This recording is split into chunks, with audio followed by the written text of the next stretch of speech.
नमस्कार, मैं हूं अमित शर्मा और मेरे साथ हैं वरिष्ठ पत्रकार सिद्धार्थ मिश्रा जी। नमस्कार सर। नमस्कार अमित जी, नमस्कार। दिल्ली की हवा लगातार जहरीली होती जा रही है और अब सुप्रीम कोर्ट ने भी इस मामले में हस्तक्षेप किया है। सुप्रीम कोर्ट ने सरकार से पूछा है कि प्रदूषण रोकने के जो एक्शन प्लान तैयार किए गए हैं, क्या उनकी दोबारा समीक्षा करने की जरूरत नहीं है? क्या इन एक्शन प्लान से वाकई प्रदूषण पर कोई रोक लग पाई है? सर, आप इस मामले को कैसे देख रहे हैं? देखिए बड़ी अच्छी बात है कि सुप्रीम कोर्ट ने ये कहा है कि आप एक्शन प्लान को रिविजिट कीजिए। पिछले हफ्ते तो सुप्रीम कोर्ट ने हाथ खड़े कर दिए थे और कहा था कि मेरे पास कोई मैजिक बैंड नहीं है कि मैं इस समस्या का समाधान दे सकूं। और उसके जी। बाद फिर अब आज सुप्रीम कोर्ट ने कहा है कि उसको रिविजिट कीजिए। लेकिन मेरा अमित जी ये मानना है कि सुप्रीम कोर्ट जो भी निर्णय ले रही है, जो भी निर्देश दे रही है, उसको जरा सा ना सरकार के नियत और सरकार के का की जो एबिलिटीज है उसको ध्यान में रख करके वो दे कि सरकार की नीयत क्या प्रदूषण कम करने की है या नहीं है, या सरकार की नीयत कुछ और है, कहीं पर कुछ और है। जैसे सुप्रीम कोर्ट ने खुद ही कहा था कि साल में 2 महीने दिवाली के बाद ये मामला शुरू होता है और जनवरी तक खत्म हो जाता है, तो 2 महीने ही इस पर चर्चा होगी, सब कुछ होगा, बाकी तो 10 महीने ठीक रहता है। जी। पिछले हफ्ते कहा था सुप्रीम कोर्ट ने ये बात और आज ये बात कही है। तो मैं इसके लिए सरकार को पुनर्निरीक्षण तो अपने जो एक्शन प्लान है करना ही चाहिए। लेकिन मेरा सुप्रीम कोर्ट के साथ एक कृतवर्थ आग्रह है सुप्रीम कोर्ट से कि उन्होंने पिछले 6 महीने में जो दो निर्णय लिए हैं उसका वो खुद पुनर्निरीक्षण करें। एक निर्णय उन्होंने ये लिया था कि जो 15 साल से पुरानी व्हीकल्स को बाहर करना था, उस पर उन्होंने रिलीफ दे दिया। दिल्ली सरकार ने पिटीशन लगाया कि फ्यूल एफिशिएंसी वगैरह जो पिटीशन बन जाते हैं, वकील लोग पिटीशन अच्छा बना ही देते हैं, और पिटीशन बन गया। सुप्रीम कोर्ट ने इनकी बात को मान लिया, ठीक है, जब तक आप नई पॉलिसी लेकर के आएंगे तब तक उनको रिलीफ दे दिया गया कि ये पुरानी गाड़ियां बाहर नहीं जाएंगी। जबकि जो ये डिसीजन लिया गया था वो साइंटिफिक बेसिस पर लिया गया था, साइंटिफिक तथ्यों के आधार पर लिया गया। तो रिलीफ की कौन सी बात आ गई? आज आप कह रहे हैं कि इलेक्ट्रिक व्हीकल ले आओ, आप भी ये सारी बातें कर रहे हैं। भाई जब इलेक्ट्रिक व्हीकल ले आओ वो तो बड़ी अच्छी बात है, लेकिन जो पुरानी गाड़ियां, जो 15 साल से पुरानी गाड़ियां जो है, डीजल की गाड़ियां, पेट्रोल की गाड़ियां, 10 साल से पुरानी डीजल की गाड़ियां, उनको आप क्यों अलाउ कर रहे हैं? जब एक बार सुप्रीम कोर्ट ने यह निर्णय 2017-18 में ले लिया था तो उसको आपने ढिलाई क्यों बरती? उसके ऊपर दिल्ली सरकार के पिटीशन को आपने एक्सेप्ट क्यों किया? तो आज जो आप ऑटोमोबाइल सेक्टर में जो प्रदूषण फैलाने की बात कर रहे हैं, उसका तो सबसे बड़ा खलनायक ये गाड़ियां हैं। इनको आपने खुद ही रोक दिया बाहर होने से। तो क्या आपको अपने निर्णय को रिविजिट करने की जरूरत नहीं है? दूसरी बात, दूसरा निर्णय, सरकार ने कहा कि हमको पटाखे चलाने दीजिए। आप मान गए, आपने कहा ग्रीन पटाखे, आपने कहा 8 से 10, मतलब कि रात को 7 से 9 का कुछ टाइम दिया और कुछ ये सारी बातें की। क्या आप, मैं ये जानना चाहता हूं कि सुप्रीम कोर्ट के जो जज साहिबान हैं, क्या वो भारतवासी नहीं है? क्या वो दिल्ली वासी नहीं है? दिल्ली में आए गए दिन रात जो है सो कानून का उल्लंघन होता है, और यहाँ की जो एग्जीक्यूटिव एजेंसीज हैं वो उल्लंघन कराने में कहीं ना कहीं संलिप्त रहती है। ये जानी भी बात है। सुप्रीम कोर्ट के अपने भी कई डिसीजन हैं, कई निर्णय हैं जहां पर उन्होंने एग्जीक्यूटिव के इस कॉल्यूजन के तरफ पॉइंट आउट किया है। इन सब बातों का ध्यान रखते हुए आपने कैसे अलाउ कर दिया, रिलैक्स कर दिया पटाखों वाले लॉ को? और क्या ग्रीन पटाखे कोई सर्टिफाइड नीरी के पटाखे होंगे तो इनके होंगे? तो सारा कुछ नहीं हुआ था। वही मुर्गा छाप, वही हंस छाप, वही सारे पटाखे बिके दिल्ली में।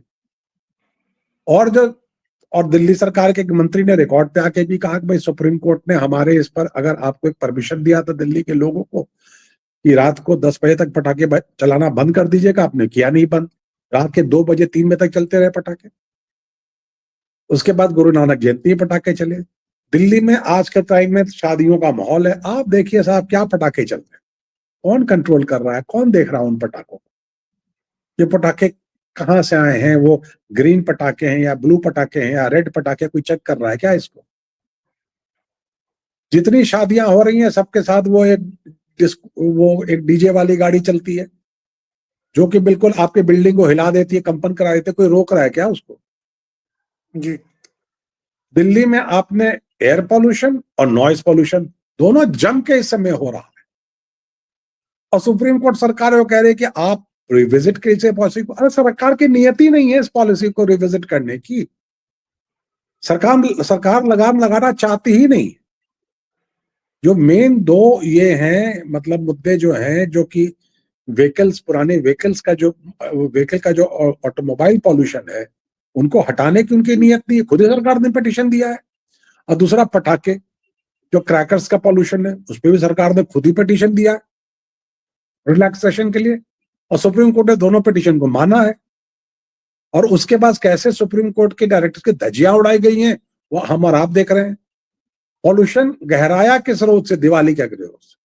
सारे अखबार आप उठा के देख लीजिए, दिवाली के अगले रोज से दिल्ली में पॉल्यूशन गहरा है।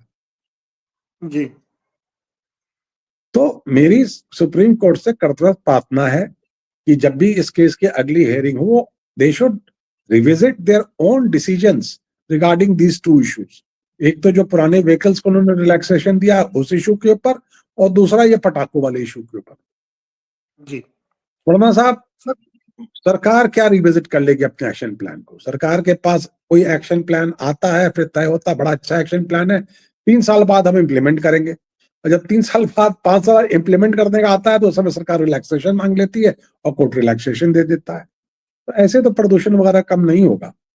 और इस बार तो जी बेचारा कम से कम वो दिल्ली, वो पंजाब और हरियाणा के किसान बचे हुए हैं, क्योंकि उनके यहाँ बाढ़ आ गई और उनके यहाँ तो इतनी खेती हो नहीं पाई कि इतनी पराली चले। तो इस बार तो बिल्कुल ही जग जागृत हो गया है कि दिल्ली में जो पॉल्यूशन है, दिल्ली के पॉल्यूशन के मुख्य कारण जो है वो एक ऑटोमोबाइल पॉल्यूशन है, और दूसरा ये जो आपका जो आपका ये पटाखों का पॉल्यूशन। जी ऑटोमोबाइल पॉल्यूशन में बहुत सारी चीजें हैं। आपके पास पब्लिक ट्रांसपोर्ट खस्ता हाल है, पब्लिक ट्रांसपोर्ट में कोई चलना नहीं चाहता, सब अपनी गाड़ी लेके निकलते हैं। ट्रैफिक जैम्स है, बम्पर टू बम्पर ट्रैफिक है, उसमें फ्यूल जल रहा है। सड़कें टूटी फूटी पड़ी हुई हैं, उन पे धूल उड़ रहा है। आप बताइए कि जो आपने जो ये, चलिए अब कुछ जब इतना हम लोगों ने, मैंने भी एक वीडियो किया था और कई लोगों ने हल्ला गुल्ला किया, तो फवारे जी वाली गाड़ियां को चलनी तो शुरू हुई सड़कों पे। लेकिन एक छोटी सी बात है, आप क्या आप पेड़ों की धुलाई कर रहे हैं दिल्ली में? अरे तो दमकल की गाड़ियों को लगा करके पेड़ों की धुलाई करवा दीजिए दिल्ली में। जो एक नोज लेवल या उसके ऊपर जो डस्ट सेटल्ड है पेड़ों के पत्तों के ऊपर, वो धुल करके नीचे आ जाएगा। ये सब तो बिल्कुल इसके ऊपर, इस एक्शन प्लान के ऊपर सुप्रीम कोर्ट क्या आदेश दे देगा और सरकार के एक्शन प्लान में लगेगी। ये सब तो कॉमन सेंस की बात है। जी भाई इतनी दमकल की गाड़ियां दिल्ली में खड़ी हैं, उनसे पेड़ धुलवा दो। Delhi is a green city, काफी उसमें पेड़ हैं, सब पे धूल जमा हुआ आज की तारीख में। उनको धुलवा दो। जो धूल जो इस नाक के लेवल के ऊपर सेटल्ड है एनवायरमेंट में, एटमॉस्फेयर में, वो गिर के नीचे आ जाएगा। सिंपल एप्लीकेशन ऑफ माइंड, लेकिन कोई करने को तैयार नहीं है। तो मेरे ख्याल से अमित जी, कोई भी आदेश आ जाए, कोई भी एक्शन प्लान या कोई, अगर नियत ना हो कि जी दिल्ली को बिल्कुल। पॉल्यूशन फ्री करना है, तो समस्या का समाधान नहीं हो। जी बिल्कुल। समस्या का समाधान होता दिख भी नहीं रहा सर। लेकिन पुराने ऑटोमोबाइल्स को लेकर के जो बात कही जा रही थी वो ये कि जब एक आप पॉल्यूशन सर्टिफिकेट जारी करते हैं और उस पॉल्यूशन सर्टिफिकेट को पास करने के बाद ही गाड़ियां सड़कों पर चलती हैं, तो फिर इस नियम की क्या जरूरत थी, ये दलील दी गई। और ऐसी तमाम और बातें पॉल्यूशन सर्टिफिकेट दिल्ली में कैसे दी जाती है, कैसे बनती है, ये जग जाहिर है। इसमें कोई छुपा हुआ बात नहीं है। दिल्ली में पॉल्यूशन सर्टिफिकेट को लेकर के कितनी चोरबाजारी है सबको पता है। तो ये सब बातें तो देखिए, ये सब बातें तो एवरीबॉडी नोज अबाउट इट, जी but nobody wants to talk about it. Hmm, pollution certificate कोई मायने नहीं। जी बिल्कुल। तो कोई सर स्थायी समाधान कोई होता दिखता है आपको? जिस दिन मन में ये इच्छा पैदा हो जाएगी कि हमें स्थायी समाधान करना है, उस दिन स्थायी समाधान मिल जाएगा। दिल्ली में एक समय में जब यह तय हुआ कि डीजल बसेस बाहर जाएंगी और सीएनजी की बसेस आएंगी, ऑटो रिक्शा आएंगी, उस समय की सरकार ने सुप्रीम कोर्ट की ऑर्डर को दलील दे करके उन डीजल बसेस को बाहर किया और सीएनजी के बसेस सीएनजी के ऑटोस देकर किया। ये आज की सरकार जो है, रेखा गुप्ता की सरकार, अगर वो करना चाहे तो कर सकती है, ना करना चाहे तो कोर्ट से पिटीशन लेकर के रिलीफ ले। जो विल पावर चाहिए, जो तमाम एजेंसियां उनमें, सरकार में जो दृढ़ इच्छा शक्ति चाहिए, प्रदूषण को वाकई समाप्त करने की जो पहल होनी चाहिए, वो जरूरत है इस वक्त, ना कि दिखावटी एक्शन प्लान की। सर, बहुत बहुत धन्यवाद आपका, आज आप इस चर्चा में शामिल हुए और इस गंभीर मुद्दे पर आपने बात की। बहुत बहुत धन्यवाद सर, नमस्कार। थैंक यू, नमस्कार।